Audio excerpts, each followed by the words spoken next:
প্রতিদিন বিকেলবেলায় এই 5:30 পৌনে 6টার দিকে আমি আমার জন্য 1 কাপ চা অথবা কফি করে নিয়ে ছাদে বসে বসে খাই। তারপর তো সবার জন্য করি।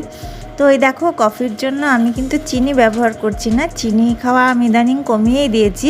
তার পরিবর্তে আমি চা বা কফি খেতে জ্যাগারি পাউডার ব্যবহার করি।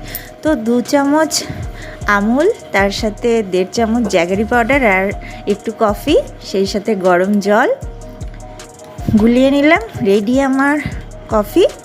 তো একটু দুধটা ভালো করে মিক্সড করে নিলাম আর এর সাথে 3টে বিস্কিট নিয়েছি। এখন নিয়ে যাব আমি ছাদে। এই যে আমার সবথেকে প্রিয় জায়গা, এখানে আমি অনেকটা সময় কাটাই। আর এই সময় আমার সঙ্গী থাকে হচ্ছে পুটু। আমি ছাদে এলেই ও এসে প্রত্যেক দিন আমার পাশে এসে এইরকম করে বসবে। তো বেশ আমেজ করে কফিটা খেয়ে নিই।